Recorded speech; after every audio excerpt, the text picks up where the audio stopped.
Joe Ferguson wants his pants back.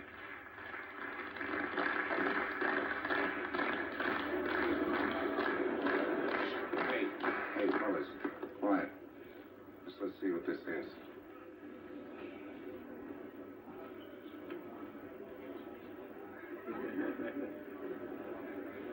Now, if the class will come to order, please.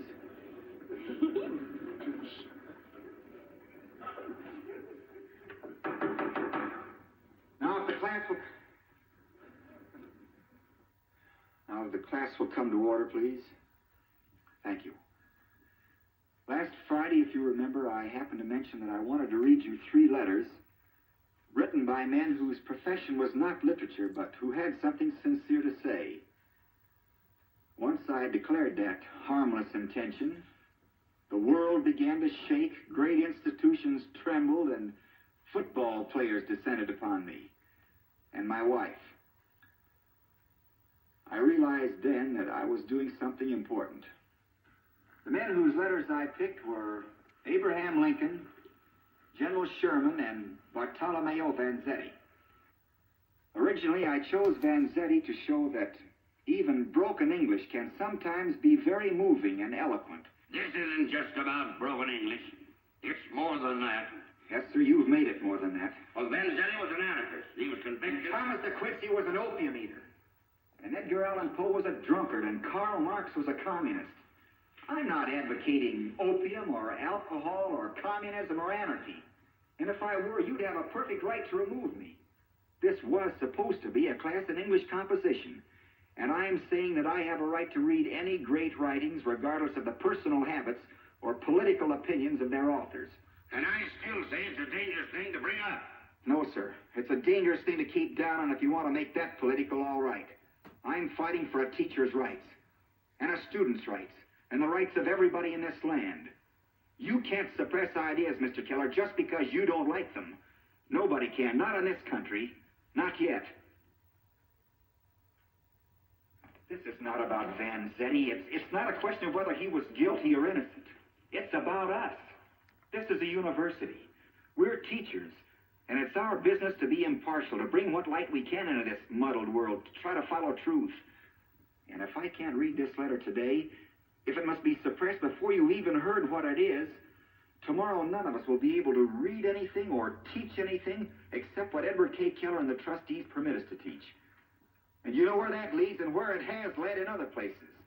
We hold the fortress of free thought and free speech in this place this afternoon. And if we surrender to prejudice and dictation, we're cowards. I have no idea what started all this. I don't know quite how I got into this fight. I'm not a politician. I have nothing personally to gain by reading this letter. And there's little more that I can lose.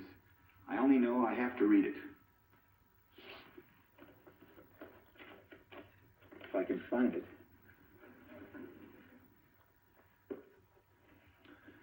Oh, yes, here it is. I guess my wife must have put it there. I can only say that I'm afraid this may disappoint many of you. It's not at all inflammatory or seditious. It might even make some of you feel a little silly. At least I hope so. Vanzetti wrote this in April 1927, just after he was condemned to die. It has been printed in newspapers, in this book, in many places.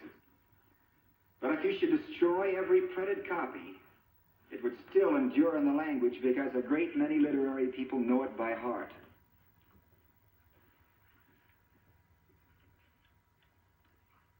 If it had not been for these things, I might have lived out my life talking at street corners to scorning men. I might have died unmarked, unknown, a failure. Now we are not a failure. Never in our full life could we hope to do so much work for tolerance, for justice, for man's understanding of man, as now we do by accident. Our words, our lives, our pain, nothing. The taking of our lives, the lives of a good shoemaker and a poor fish peddler, all. That last moment belongs to us. That agony is our triumph.